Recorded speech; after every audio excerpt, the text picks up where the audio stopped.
This is the Ad Absurdum podcast, episode 5, on the necessity of understanding space.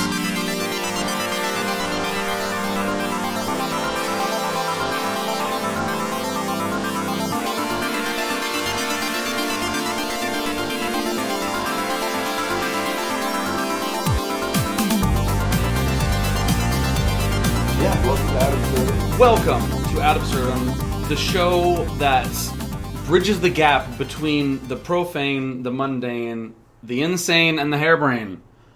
I'm Alex Adams. That was off the top of my dome. With me is you. This is our ship. This is Dallas Kasabuski, ladies and gentlemen, profound individual, learned scholar, and me, this boorish Neanderthal of a man who doesn't know. Yeah, you're the most erudite Neanderthal I've ever met. I could really make a lot of distinctions between, clubs. I'm a club connoisseur, where, this club is you can see the bow and the stern. So this afternoon, we decided, because jumping off of a rather narrow-minded, at least from my perspective, because I have a very narrow mind, I talked a bunch of shit about video games last time, but I think what we're going to do right now is we're going to talk about a topic that is very impactful to the nature of humanity because we are immersed in it. It is space. And for those of you who don't know, Dallas is a science scholar and space specialist. Went to University for Space Sciences, the science of, I believe, force fields was your forte. So specifically, my main strength, the thing I've researched the most is space radiation. So the whole force fields comes into effect as a hypothetical means of blocking that radiation. But yeah, for the listeners, I'm a space engineer. I've loved space my whole life. I've read lots of books on it. It's one of the main subjects that truly continues to fascinate me. So I thought since most people, most people are not aware of a lot of concepts of space, they don't think about it. I thought I would see what questions someone like Alex would have, someone who spent more time in the arts and the philosophy and the music perspectives, and maybe not leaning so hard into the hard sciences, as it may be called. Absolutely. So let's dive right into this, because I've got a couple of burning questions for you, some personal, some rather impersonal. Yeah, First off, what point in your life did you know that you were going to devote your life to the study of space? Was there a word someone said, a book, an interaction with a teacher or a mentor? But was there a unique moment in your life where that shift happened and you're like, you know what, this is going to be what I want to do? I think I have two.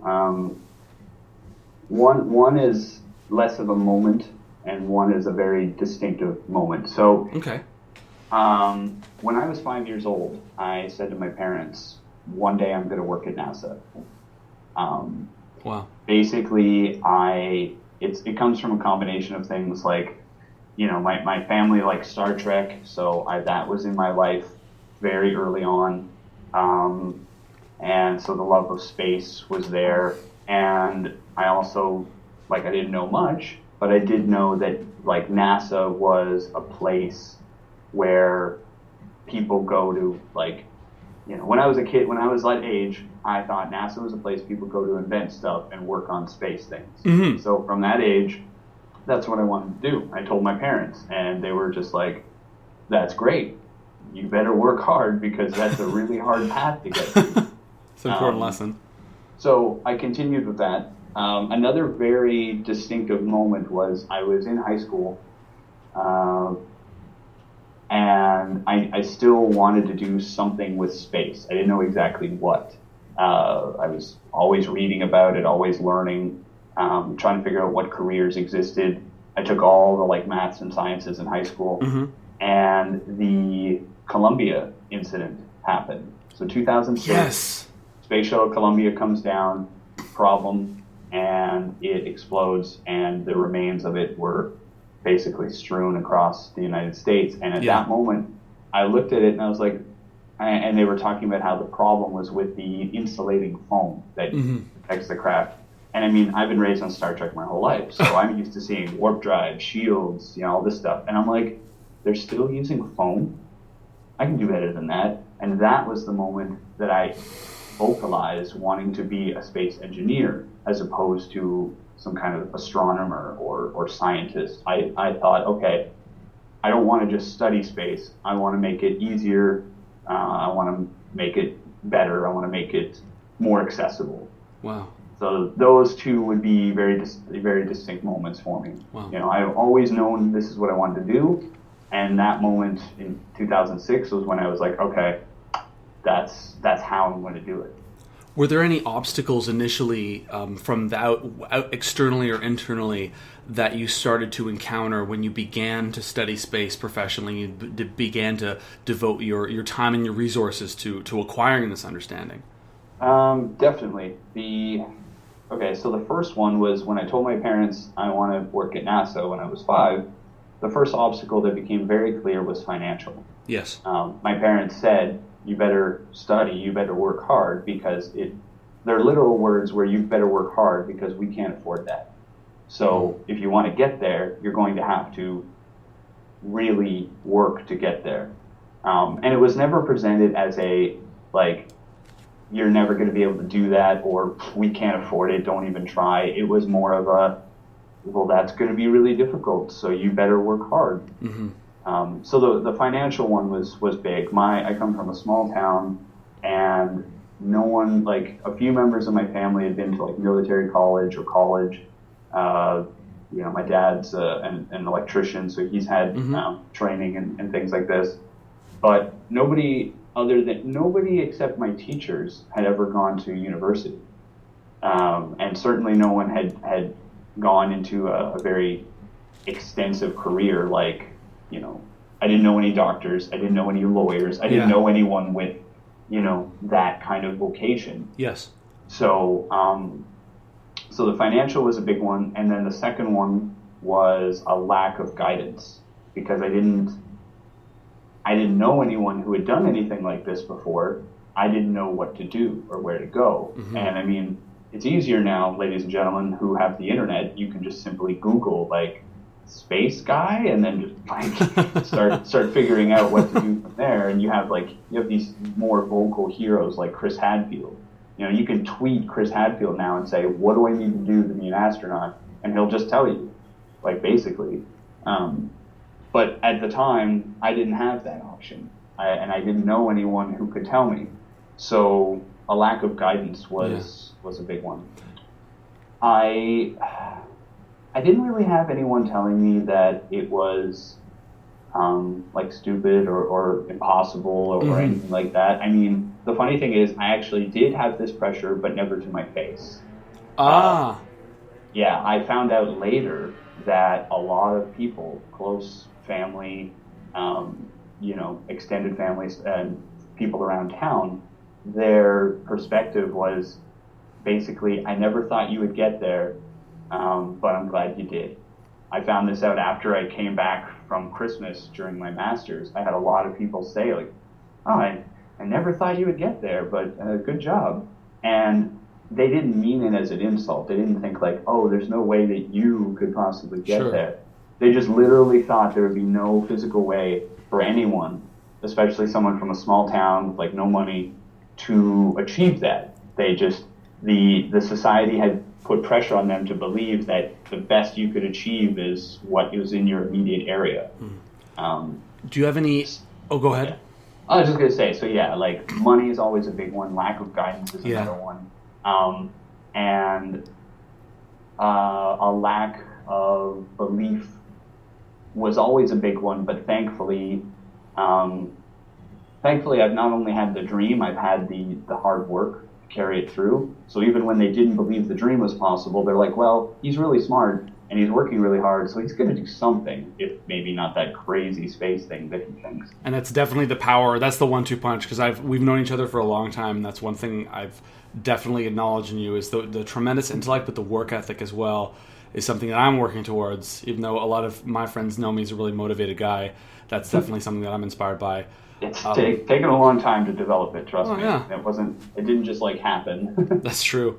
Do you have any? So who was the one, or who were the many inspiring figures that maybe you look towards, or ideas or concepts or people that sort of got you through? Because you had these financial setbacks, you had these this lack of guidance. Were there any guides in your life, maybe from, I know you mentioned Star Trek, that were able to sort of push you or give you that motivation?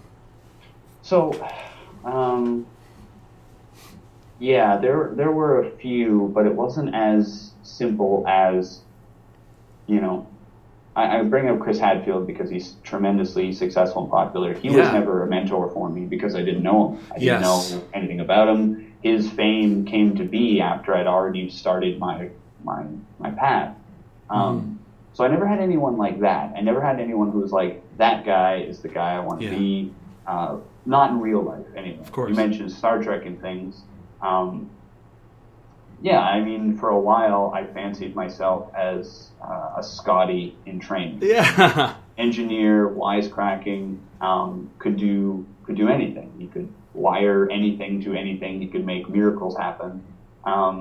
So he was a bit of a source of inspiration for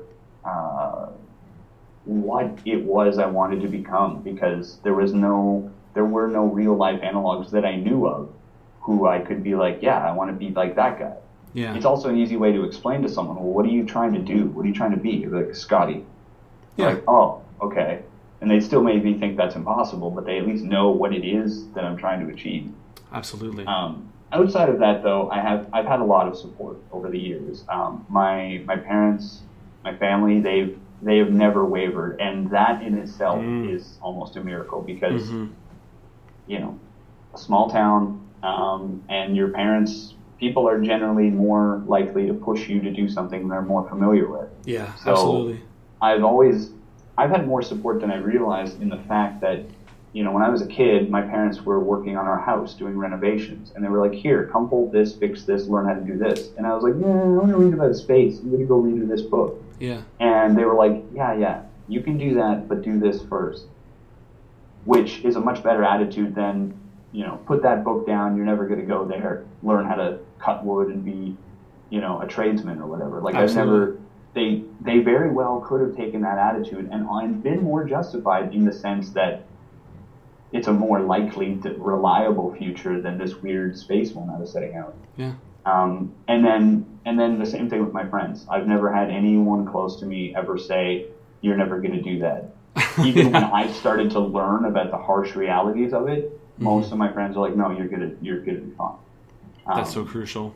So I never had like the aspiring like mentor that I want to become. I've kind of had to like self-invent that, but I've had a lot of like buoyancy from the support of everyone around me, which I'm very lucky. So this might have happened early on, because you mentioned earlier that you were reading books. Your house was getting renovated. You were a young boy reading books about space, going through. So this might have happened before you even went to school. But what was your first biggest misconception about space? Like, that you came in with a certain view of what space or planets or suns were, and you started learning the facts. What was the biggest paradigm shift for you? What made you change? What was the biggest wow factor for you?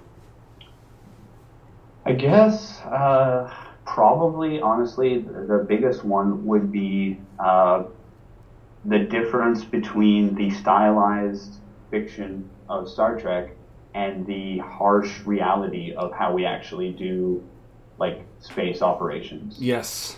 So, I learned about space and I'd read about it, but before high school, I didn't know I wanted to be an engineer, so I was just reading like about planets and about missions, but not really specifics of like what they were doing. It was just like, oh, look, pictures from Hubble or whatever.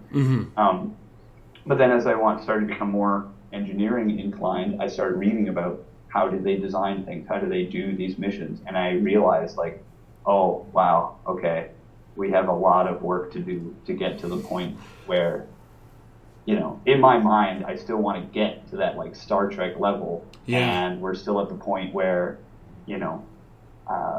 we can only really go up as far as the moon, and only a couple of times. So that was my biggest like misconception, I guess, was going from like this like idealized, very technological and reliable to we're still using like Apollo level thinking and systems in some places. Outstanding. Do you have any advice for young minds? Actually, let me put it this way: if you could put a book into the hands of every high school student that wants to pursue a career in space engineering, theoretical physics, wanting to become an astronaut, if you had infinite resources to the extent that you could put a book in the hands of every boy and girl who's high school age that wanted to do something like that, what would that book be? Or barring that, where would you direct them to the forms of resources? That's a tough one, because I have found that my knowledge and my identity has been formed over many sources. There hasn't really been one definitive piece that's been like, okay, this is like the Bible of space engineering or space sciences. And it depends, because if it comes down to space, there are numerous things. I mean, I could suggest reading fiction of Jules Verne. Classic, classic science fiction. I read that when I was a kid, and that inspired me to think that it was more possible. There are several like engineering textbooks and things like this, but unless you're really into it, it might not drive you. But you, Alex, would probably know this better than me. There are probably numerous books out there that communicate things about learning and motivation that I've never read. I've just kind of invented the wheel for myself.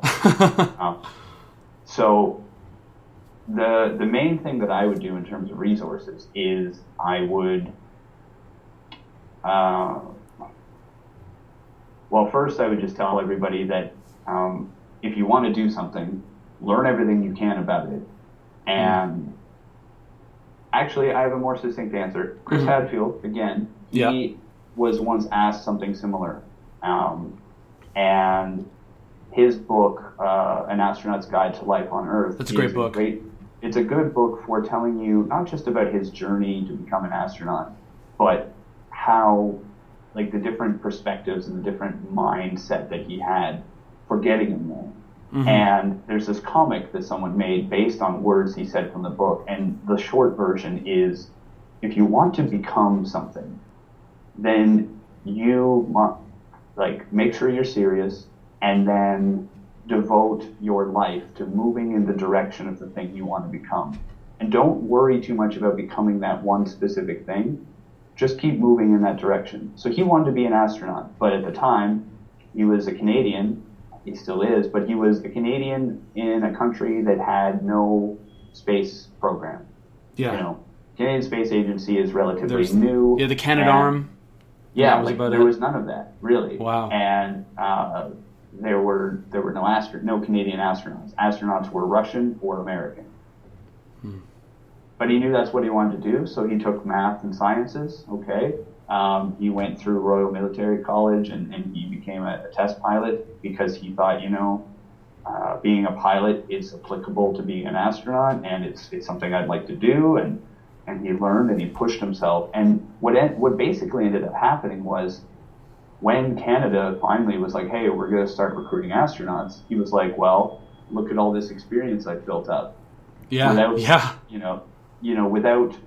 Without trying to apply to be an astronaut, he had already accrued all the experience and everything.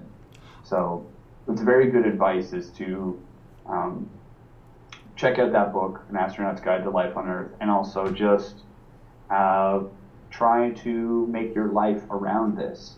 Read about the subject you're interested in, apply to volunteer at places for things that you're interested in.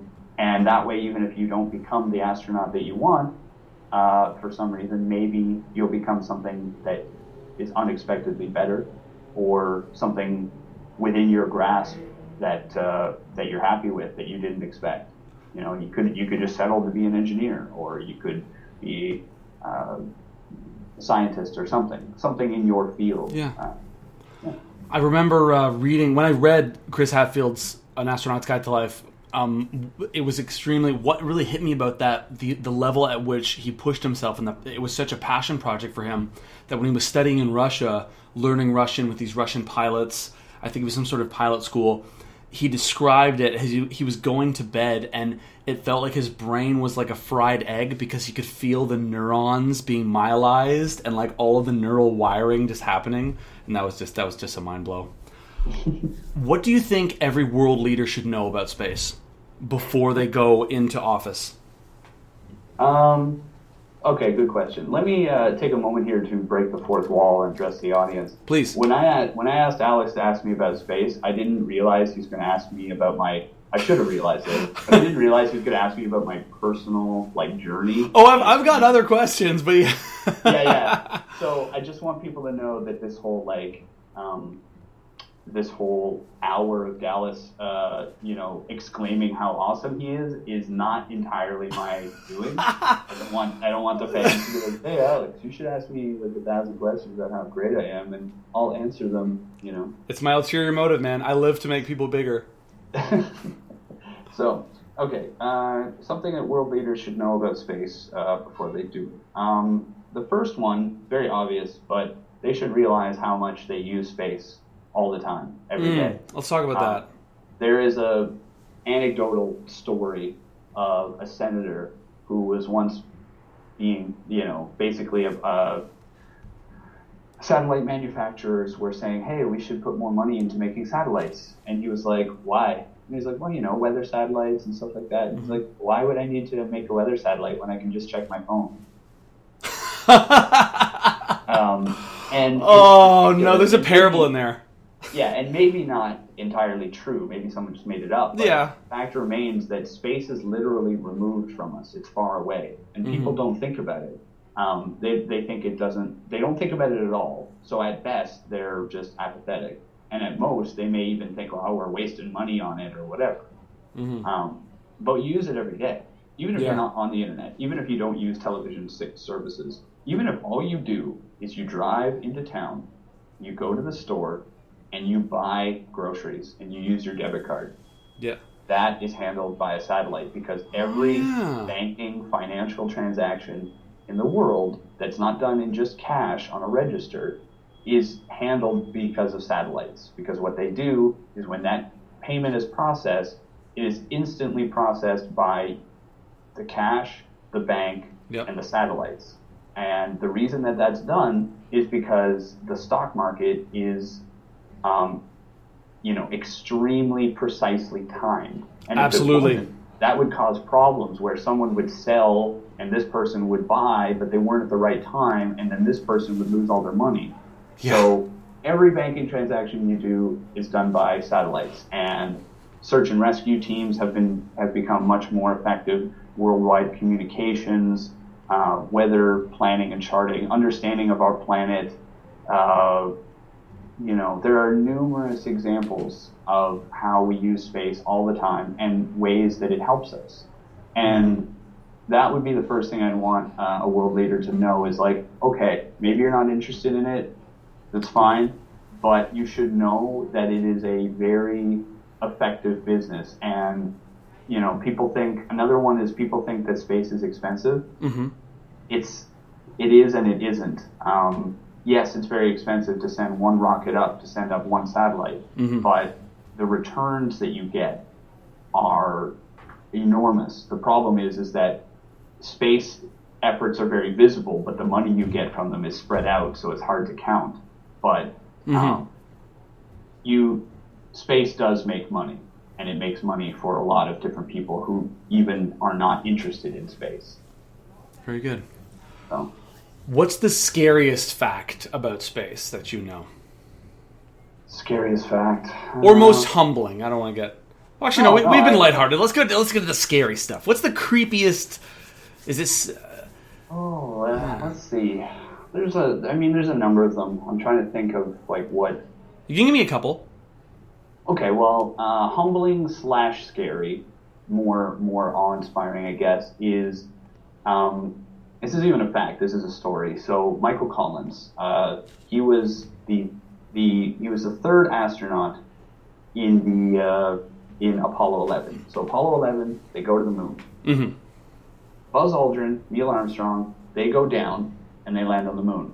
But while they do that, Michael Collins, an astronaut, is in the orbiter. Yes. So he's flying around the moon. He's keeping track of them. He's talking to Earth. Mm-hmm. And at one point, so Buzz Aldrin, Neil Armstrong, they're done. They go to lift off from the moon and back up to meet with Michael Collins before all coming home. Right. As this happens, he's looking down and he's seeing Buzz and Neil coming up toward him, and he looks up and he sees the Earth. And he realizes no person, no piece of humanity is behind him.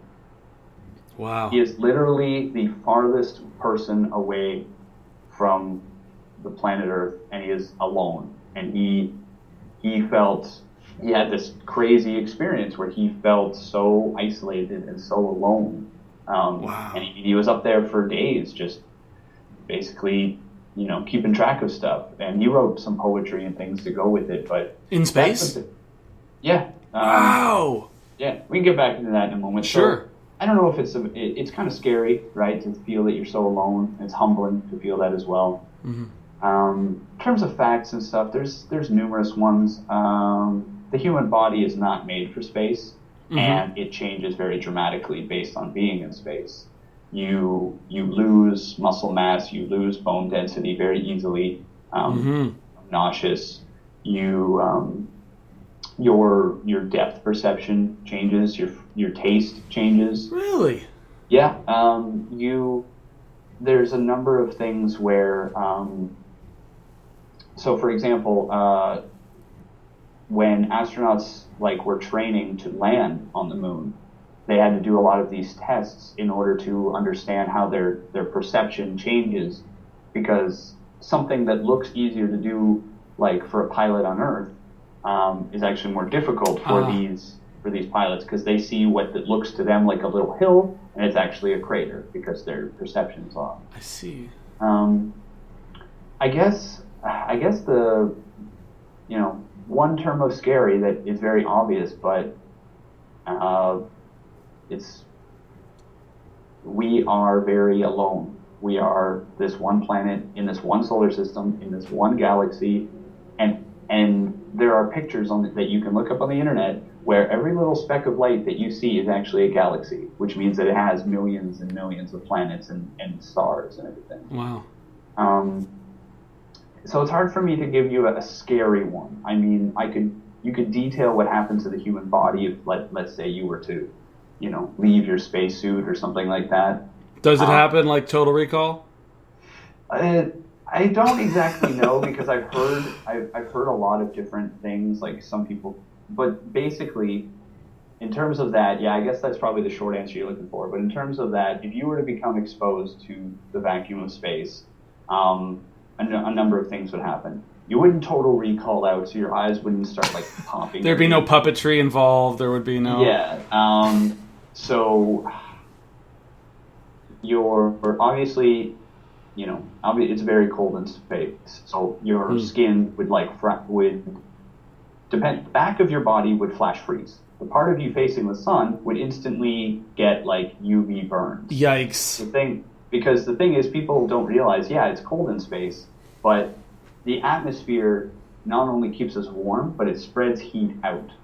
So if you were to become exposed, the back of you would freeze, the front of you would burn. If you opened your mouth, the spit on your tongue would burn and evaporate off because of the vacuum difference. Wow. Blood capillaries would burst. the bubbles that keep like equilibrium in your body. Yeah, They would know what to do in the microgravity. So, I feel like I have to follow this up with a defense of why we go up there, but the human body itself was evolved to live on Earth and not in space. So we've had to invent a lot to keep us going in space. But that pursuit has helped us to learn more about how the human body reacts to different environments, and that's actually helped us here on Earth. So anyway, that's a long-winded answer. I apologize to any of the fans who jump forward to this part of the video to be like, "What is this?" Capillaries bursting and your eyes exploding. Yeah, that's a pretty scary one, I would guess. It could be argued that there's a lot of places on Earth that we can't live without a significant alteration of our physical form, like even a desert. Yeah, Canada's up there. Props to Windsor for their 10-foot snowfalls. Let's talk about the Graviton, because this has been very, very intriguing to me as a proponent of theoretical physics and quantum physics, but from a layman's perspective. And I have to preface this because, I am like a spiritual person. I do dabble in the woo-woo. I just like reading about it. At best,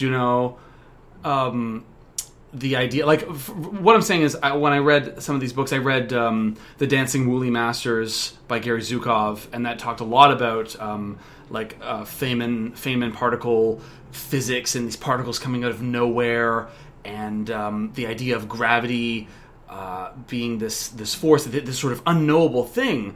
And that was an invitation for a lot of people to be like, oh, like, here's this wedge into my own theories about how the universe works and these kind of things. But now, in this year, we found some sort of hint, some sort of isolation.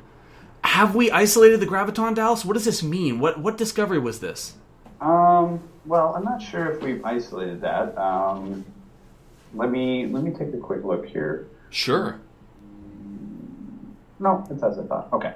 So sometimes I have to check the news to be like, did they discover it? Like yesterday? This morning I woke up, saw the news. Gravity's actually baloney. Yeah. So okay, let's take a step back. Okay. So physicists, they, for anybody who doesn't know, basically what they do is they try to make models of how the universe works. For the average person, gravity, it just exists. It's just there. Like, obviously it works. It's like the weather. You let an apple, you let it go, it's going to fall. Who needs to describe that? But a physicist, what they do is they try to model it. They try to understand it so that you can predict it and you can understand how something works. So they have said there are what they call 4 fundamental forces in the universe. They have named them the strong and the weak force. The strong force is the attraction that keeps an atom together. So an atom, the single thing that we found out is made up of extremely small things that we'll get into later. So the force keeping an atom together is called the strong force. And it's so strong that breaking it up is actually what nuclear fission is. Nuclear power works on the idea of breaking an atom apart. I knew this, and it still blows my mind. The weak force is something that we can actually interact and change every day. The weak force is the force that keeps like molecules together. So molecules are just groups of atoms. So you can break them up. If you take baking soda and you put it in vinegar, they both break each other up and they make water. You have broken apart the weak force and you've made something new. If you put baking soda in vinegar like a science volcano, that eventually becomes water? That's exactly what's happening. So it's crazy. Yeah, it's what it is it's baking soda is very basic, as we describe it, and vinegar is very acidic. And the scientific difference between them is essentially their properties, what they're made of and how they work. We just look at them and we're like, okay, that one is basic and that one is acidic. When you mix them together and you make the volcano, That's actually water that's being produced, because if you mix an acid and a base, they neutralize. That's and fascinating. Water is neutral, so they become basically water. A neutral pH balance.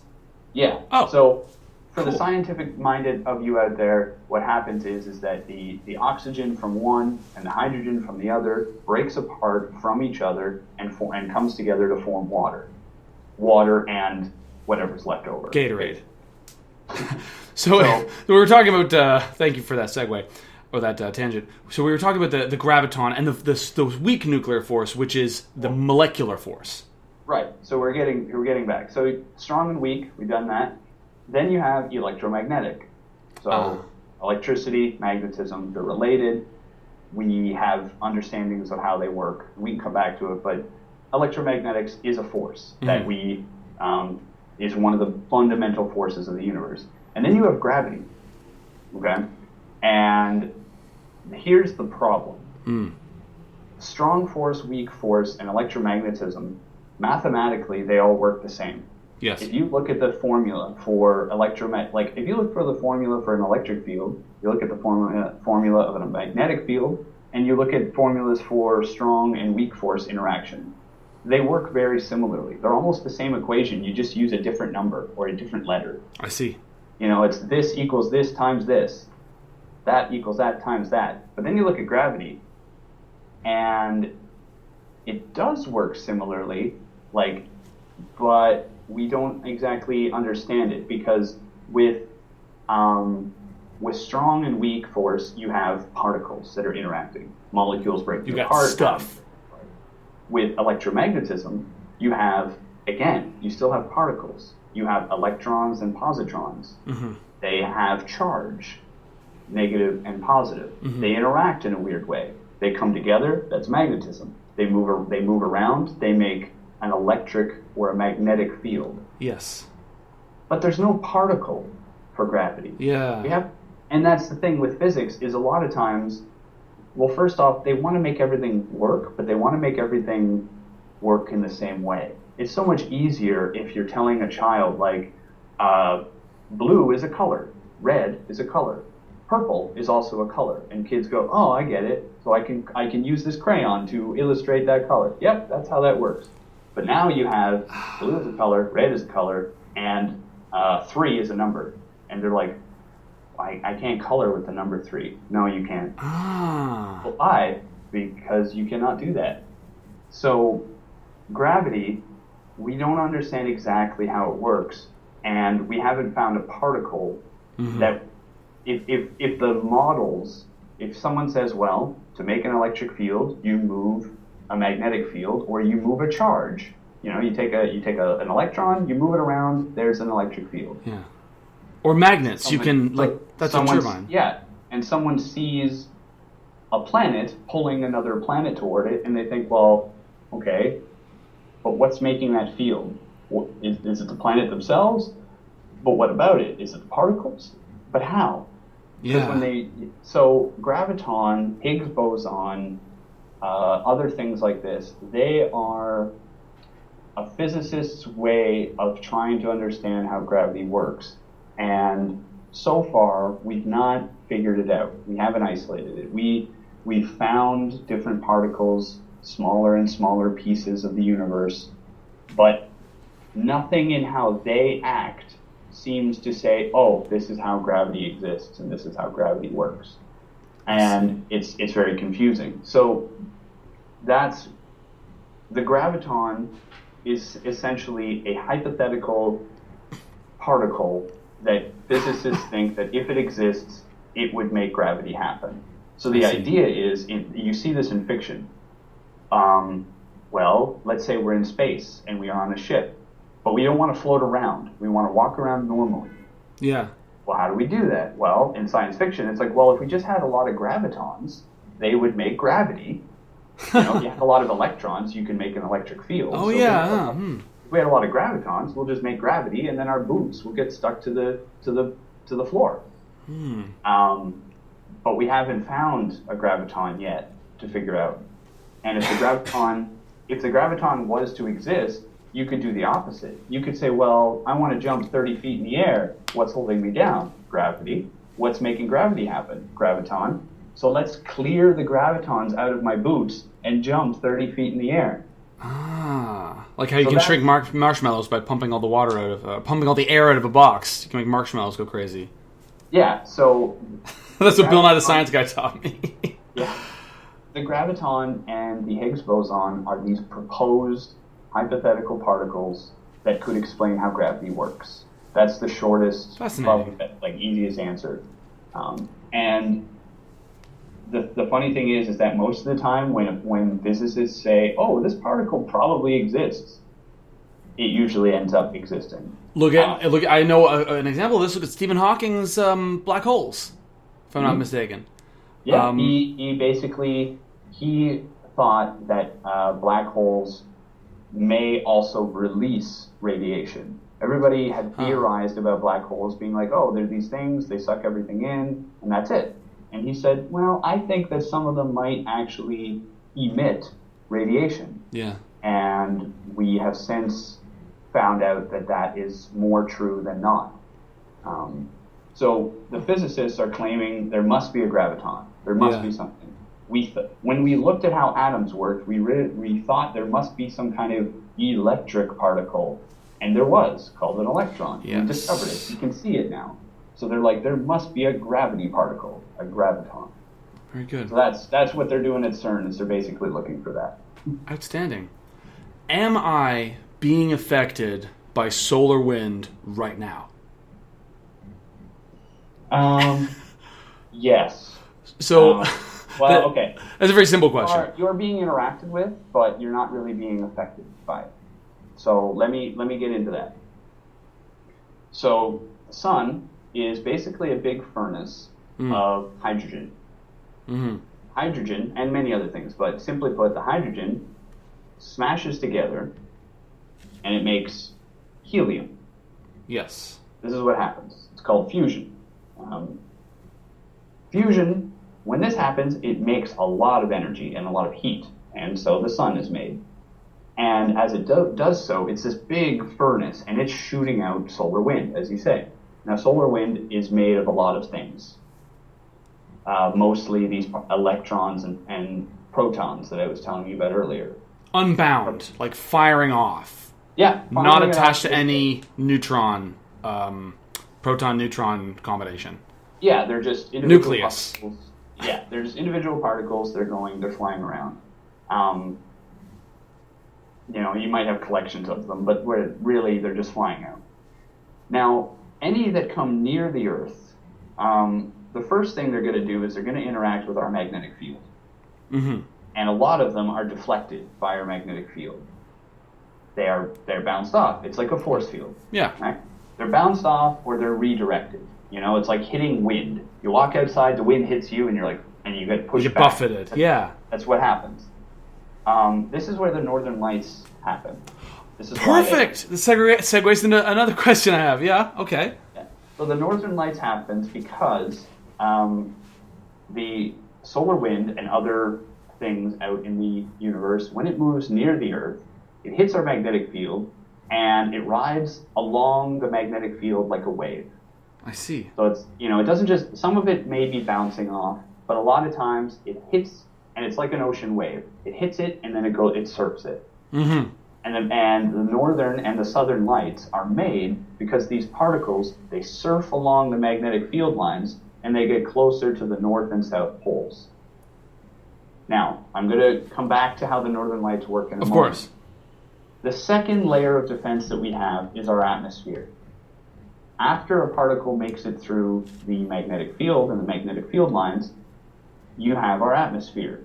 Mm-hmm. Simply put, our atmosphere is a collection of other particles, air, clouds, water, etc. Birds. Lots of stuff. And it's a second shield. So even if a particle makes it through the magnetic field, it's got to make it through the atmosphere, and the atmosphere is actually pretty dense. We don't see it, but we can feel it, and it keeps us alive. So the particle hits that, and it interacts, and that's what the northern lights are. The particle makes it through the magnetic field lines, Mm-hmm. hits the atmosphere, and because the atmosphere at the north and south poles is actually thinner than it is at like the equator, for example, the interaction of these particles happens closer to the Earth, and we're able to see it. If the air was that thin all over the place, would there be aurora borealis happening everywhere? Yes. So it's only by the nature of the thin atmosphere. So right outside my window right now, aurora borealis, but for the nature of the thickness of the atmosphere. Yes. That's amazing. Another thing is that it's more likely to happen at the North and South poles because have you ever taken a bar magnet? Have you ever seen they do this on Bill Nye, where they have a magnet, and they put a piece of paper on the magnet, and they put a bunch of iron filings on the paper? I have seen that. It creates that elliptical figure eight construction. Well, those lines, those are the magnetic field lines. Mm-hmm. So if you notice, they meet at the top and the bottom of the magnet. They sort of, for the listenership, they sort of sprout out the top and the bottom of the planet, and then shoot to the left and the right and create these sort of two cushions, but they're both pinned down at the top and bottom. Right. So the thing is that the northern lights and the southern lights are more likely to happen at the poles because the particles are traveling along these cushions to the poles. Right to the point. So it is possible to see the northern lights. If the atmosphere were thinner all over the Earth, it would be more possible to see the northern lights at different points around the Earth. But it is more likely to see them at the poles because the atmosphere is thinner and because the particle is moving. It's like traveling along the highway, and the north and south poles are the off-ramps, basically. Yes. They're the off-ramps, and then they interact with the atmosphere, and it's an explosion of light and color and energy, and that's what we see. Fascinating. So I'm almost getting to your answer. So the solar wind has penetrated the it's buffeted off the electromagnetic field. It's gotten through. It's created aurora borealis in the atmosphere. It's still gotten through. So we're barreling down. Yes. So by that point, it is possible for it to interact with us. The first interaction that you notice is what we call UV radiation, light. Huh. Light hits us, but UV radiation, anybody who worries about their skin knows that, UVA, UVB rays, and what that is it's radiation energy caused by these particles from the sun. Or worries about the vitamin D intake, because UVB gives you a lot of that. So that's one way we're interacted with the light, we're interacted with the, damaging UV radiation, we're impacted by the vitamin D that interacts with our skin. So we're interacted in very obvious ways, and the only thing that's left are particles that are either too weak or mostly too weak for us to even notice we're being interacted with. I see. So one particle that shot off from the sun that's not a proton or an electron is something called a neutrino. Yes. Now, there's a lot of science behind it, but simply put, a neutrino is a particle that may not even have mass, or it has a very, very low, very light mass. Yeah. Because of that, it's able to move quickly. Mm-hmm. And it doesn't interact with things. So it is the assassin from Assassin's Creed. It's gently pushing everything out of its way. That's good. And essentially, it goes right through the magnetic field, right through the atmosphere, right through your body, and right through the Earth, and out the other side. And no one ever notices because it doesn't interact. It's the shy person at a party. It doesn't say hi to anyone. Just zipping right through that, food, right to the just walks through the house, and goes on to the next party. Right through the kitchen. Oh. So what are these? Are these neutrinos doing anything to me or my computer equipment? Not really. They don't. They are called weakly interacting. They don't interact with anything. They don't change anything. They don't do anything. We're only discovering that they exist because scientists are setting up these intense, rigorous experiments, mostly underground. Yes. In order to measure them. The reason that these experiments are mostly underground is because if you want to meet a shy person, you have to stop them and talk to them. And this shy particle is flying through all these things. So the scientists basically say, well, it has to go through the Earth. The Earth is pretty thick. That should slow it down, and maybe we can actually say hi before it leaves. We can measure it. There you go. If you want to meet the hot girl, you go to the coffee shop she works at. Yeah, so the neutrino is like the shy particle that flies through everything, doesn't interact, you could hold your computer up to a web of neutrinos and it won't make any difference. It'll just pass right through it. Good to know. Because, as you may remember from Honey, I Shrunk the Kids, there's actually a lot of space in between the particles of objects. We see them as solid, but there's actually a lot of space there, and the neutrino just shoots on through. Fascinating stuff. Yes, the short answer is you are being interacted with radiation, light, energy, heat from the sun, vitamin D, which is another result of that light and radiation, and neutrinos. Most other energetic, like dangerous particles, are blocked, which is one of the reasons why life exists here on Earth, because we're not constantly bombarded with deadly radiation. Yeah, that first lizard didn't just get like a lightning bolt of neutrinos and explode or something like that, or like positrons. Exactly. Planets move. Planets rotate. Solar systems rotate around a sun. The actual solar system itself spiraling through space around the core of a galaxy. These are two. I have two questions. Are there galaxy rotations? Do galaxies move in any way? Do they rotate around a bigger central galaxy cluster? Do they just fire off willy-nilly? What is the inherent movement of galaxies that has been seen in the scientific community? Okay, so I have a in terms of movement, on a big scale, they move in two ways. Now, in science, we like to separate the difference between rotation and revelation. Rotation means it's spinning. It's spinning around itself. Okay. Like a top, like a planet. And revolution means it's moving around another thing, like a planet around the sun. The moon revolves around the Earth. Exactly. So, galaxies do both. If you look at the Milky Way galaxy or many other galaxies, you notice that they have what we call these spiral arms. They look like starry octopuses in space, right? They're these centers that are bright, and then they have these like arms that kind of like curve out. Yes. The reason they're curving is because they are rotating. The galaxy is turning, and as the galaxy turns, what might have been just a straight arm of matter and mass is now hooked around. Yeah, it's now being hooked around like this. It's round. So if you could see this yourself, if you're doing the dishes and you put your soap in and you make a line of soap. Yes. And then you start spinning the soap around. Start swirling around with your finger. You notice, you can do this with paint, you can do it with water, you can do it with stirring anything. A cup of coffee. Yeah, exactly. You notice that things the stuff in the middle spins faster, the stuff in the outside spins slower. So instead of it all rotating exactly the same, it starts to spiral. It starts to make these spiraling twirls. And that's why we have these arms on these galaxies, because all of that matter is rotating. Now, the second part of that first question is, are they revolving? Yes. Is a galaxy moving as a collective around other things? And I don't have the best answer, but the short answer is probably. It depends. If a galaxy is extremely far away from another galaxy, which most of them are, then it won't interact with much, and it will just kind of float there. That's fair. But there are galaxies that go around each other.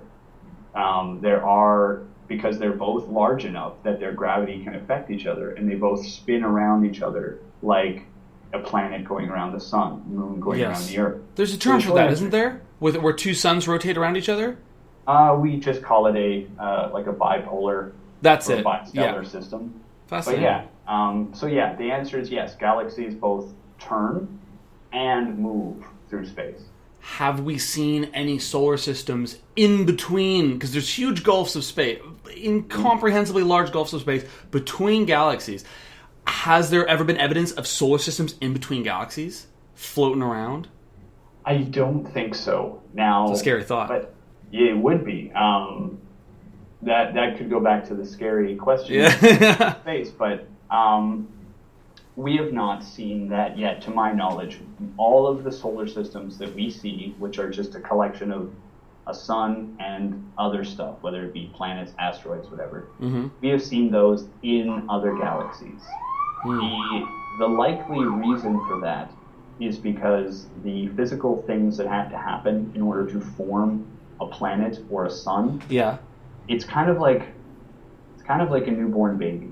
They can't just happen in the wild. There have to be a specific set of conditions that have to happen, and they have to be protected. Yes. So a galaxy is like a nursing home for stars, and stars are a nursing home for planets.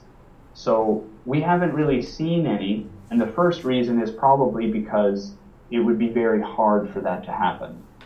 It's not impossible.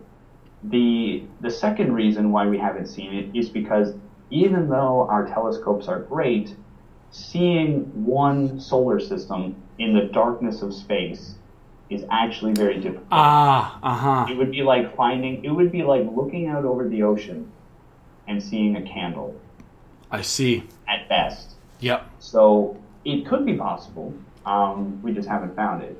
To add to your answer of the scariest question, there is a hypothetical thing called a rogue planet, which is the idea of a planet that doesn't have a sun anymore, and it's just flying through space. Oh. So if you imagine the sun, a planet is going around the sun, it's going around, and for some reason, the sun dies, disappears, burns up, whatever, and that planet just shoots off into space, into the great unknown. And that, funny enough, the word planet, I believe, is Greek, which comes from the word wanderer, because they moved weird way. They wandered someone would look at stars and be like, oh, stars are moving across the sky left to right. That makes perfect sense. Except for that thing. That thing is moving up and down. It's wandering. Fascinating stuff. We have never seen a rogue planet, but that is because even if it does exist, it would be very hard to find. It would be like a needle in a million haystacks. Yeah. So. That would make good fiction. Like if you had a civilization on a rogue planet, that'd be, if you're listening. And like maybe they that's how they traveled through space. Oof. They were on a ship that was already moving instead of making spaceships of their own. Good stuff. I hope you're listening, young writers that aren't credit us, young writers. Yeah, please pay us royalties. I have a couple questions, but I've got one space question for you, which is more of a philosophical question, but not really. I'll get right down to it.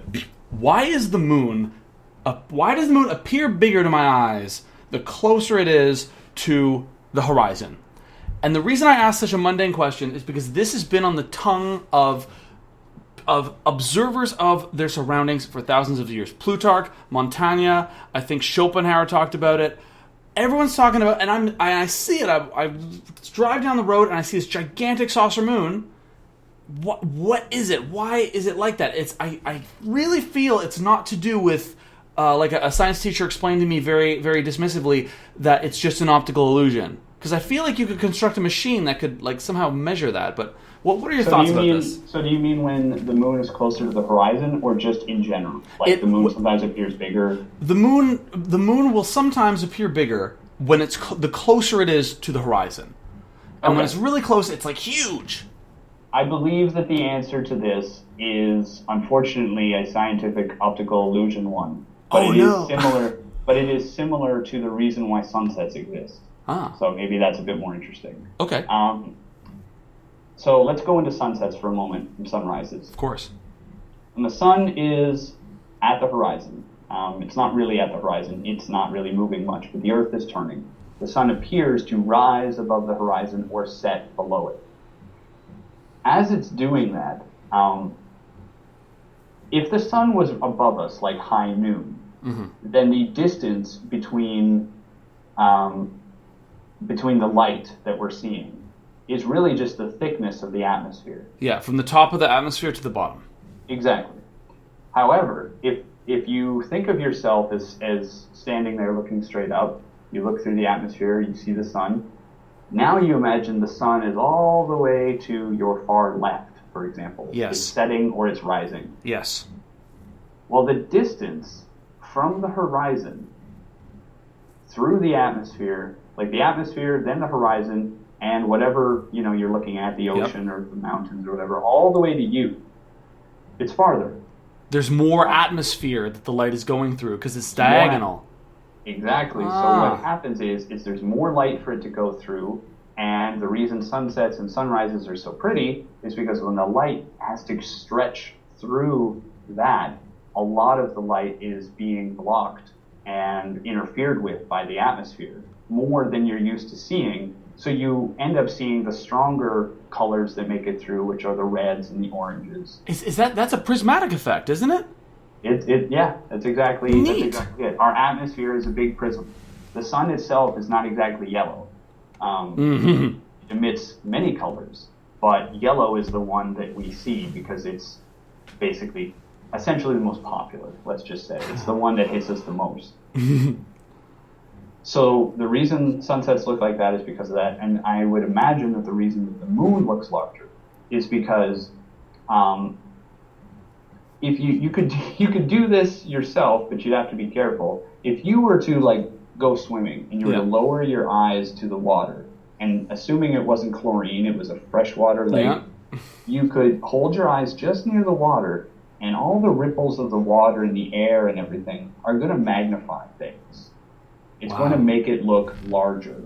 Yeah. And I believe that it's basically this combination of this prismatic effect and the atmosphere lensing, making the moon look a lot larger. Wow. And there's a lot of other things. Sometimes you see the moon and it looks huge, but it doesn't look clear. Yeah, what's up with that?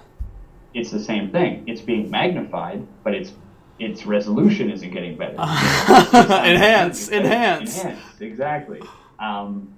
Because it's looking larger, but it's not larger, and it's not. If you were to take a marker and you were to draw what a childhood image of the sun, little circle, yellow marker. Usually a smiley face as well. Yeah, and you see that defined shape and size. Mm-hmm. You can then take your thumb and rub it over the sun and make it appear smudged, but larger. Now it's not clear that it's exactly its size, but it does definitely look larger. Mm-hmm. Similar thing is happening to the light coming from bouncing off the moon from the sun through the atmosphere along the lake to where you're standing. Wow. Final question for you, Dallas. What are you most grateful for having learned so much in your field? Is there a fact or a lesson or an interaction in space that you are most grateful for having known? There is something called the overview effect, which is this psychological effect that has been observed, experienced, and written about concerning astronauts. So astronauts are, when they start out, they're a very national thing. American, Russian. Jingoism. It's a patriotic thing. They're a national hero. You're representing your country. You're wearing a patch for your country. You are responsible for being a role model to your entire country. Absolutely. But when you get up into space, you get up into space riding a Russian rocket, you get into an American capsule, you are with other Americans, the Russians are over there, it's very easy to remember the borders that you've created. Yes. The overview effect is you look down at the Earth, and there are no borders, except for the lines of continents and the swirls of clouds and lakes. Mm-hmm. And you realize that all these borders that you've made, all these fears, trusts, cooperations, alliances, whatever, they're all man-made. And you can't see the Great Wall of China from space. That's a myth. So there's not even a border between China and the rest of the world. And you realize we are all just people living on a big water rock flying through space. And I would think that the most grateful thing that I can have is the fact that space is an inspiring endeavor that helps us see past our own borders. It helps us work together, and it helps us understand a better view, I think, of the future where we're not separated, but we're actually together. So there's your inspirational soundbite for you. Very. I'll be sure to put some solo piano over that. Yeah. Dallas, so go ahead.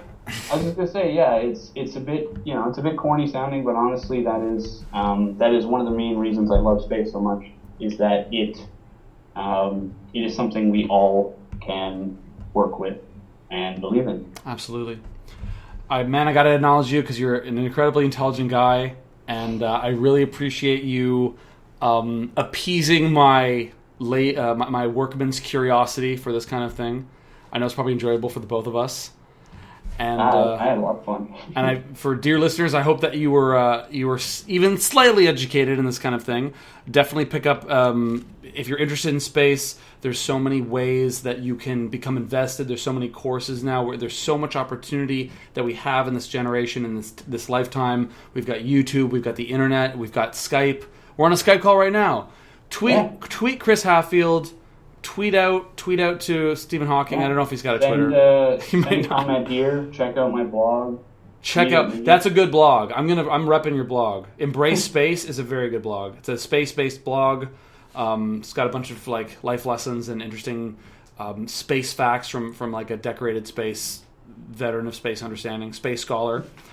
And you will listen to us next time on Ad Absurdum. We hope you had a great time and have a great month and great life.